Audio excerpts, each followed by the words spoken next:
Okay, so here is the 7th in a series of short videos about playing in open G tuning. If you just joined into this, can I please urge you to go back over the previous 6 and make sure that the foundational knowledge that I've put in those 6 videos is concrete in your mind. You know absolutely certain what you're doing, because you're going to struggle if you just come in at this point and you haven't played in this tuning before. Okay, so I'm assuming that you've got that foundational knowledge under your belt. So what I'm going to do in this video is to do 3 things to add into the 12 bar blues that you've currently got. Now once we've got that, we can then move to the next stage, which is to actually use a slide on one of our fingers and start learning how to play slide. So we're slowly getting there. Okay, so the first of the 3 things that I want to show you is an intro, and it's going to be this. Now that's fairly simple. It's these notes: open 5th string, skid from the 2nd fret of the 5th string up to the 4th fret fairly quickly, come off that note, that's important, play the 4th string open, play the 3rd string open. Now those 2 last notes can ring over one another, but you want to make sure that the note that you're playing when you skid from 2 to 4 comes off before you play the final 2 notes. Okay, so listen to it again. You can hear and see how I come off that 4th fretted note. What you don't want to do is this, and have that note ringing over the final 2 notes. Okay, now where does that come within the intro? So we count 1, 2, 3, 4, and then we start the 12 bar blues.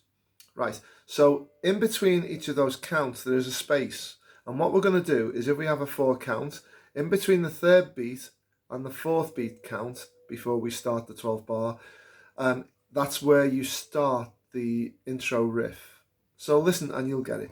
1, 2, 3, 4, and so on. Okay, so it's 1, 2, 3. So you actually start it in between the 3rd and 4th beat. 1, 2, 3, 4,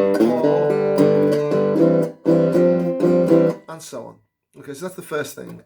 Second thing is we've got a 7th chord to do. Now in blues, usually when you've got 4 bars of a chord, as we have in the beginning of the 12 bar blues, you make the 4th bar a 7th, either for the whole bar or for half the bar, and that's what we're going to do here. So watch what I'm going to do.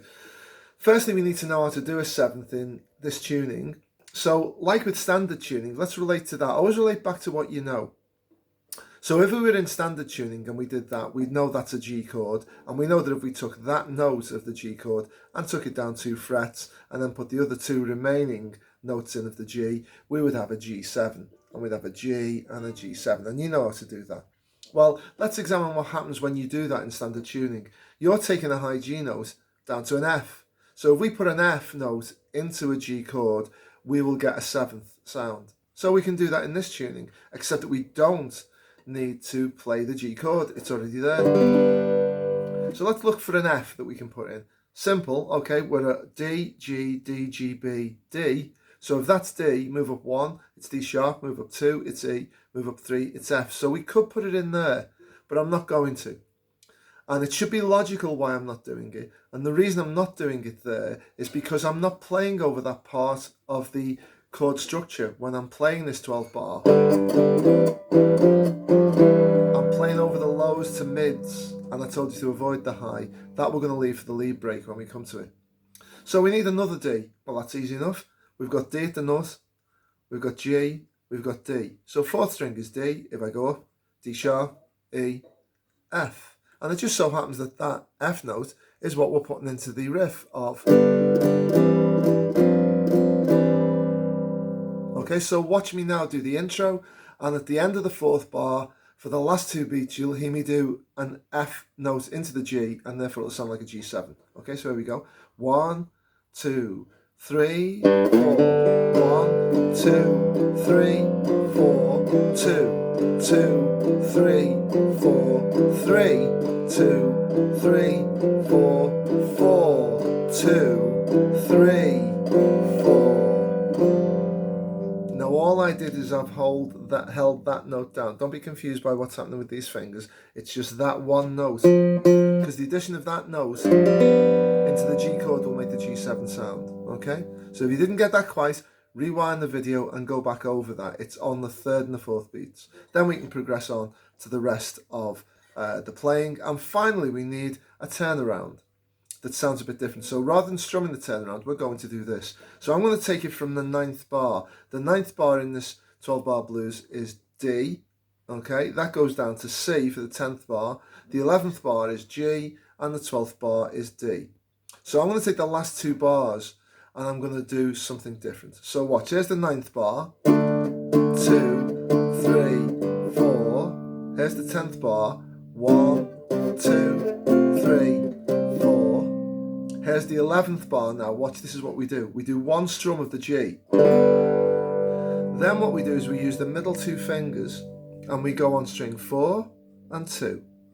And we start at the 3rd fret, and this is where you need to pick. So using a plectrum you can do it, but it's much easier if you use your finger and thumb. And I'm going to do this, watch.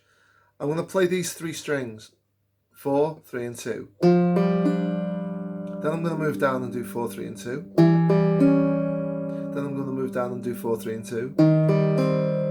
Then I'm going to strum a G for 2 beats. And then to complete, I'm going to do a D chord for 2 beats. And that brings me to the end of the blues run. So let me just show you that again. This is bar 9, the D. The C is bar 10. There's bar 11. 1, 2, 3, 4. 1, 2, 3, 4. Okay, now I'm not going to go on any further than that. You can go back over that and you can learn that and add it into what you're doing. And you've got enough now that you could put together a simple blues song and do variants in each of the verses. Our next video will cover slide, so you need to get your slide ready for then. Okay, so I'll see you then. Have fun.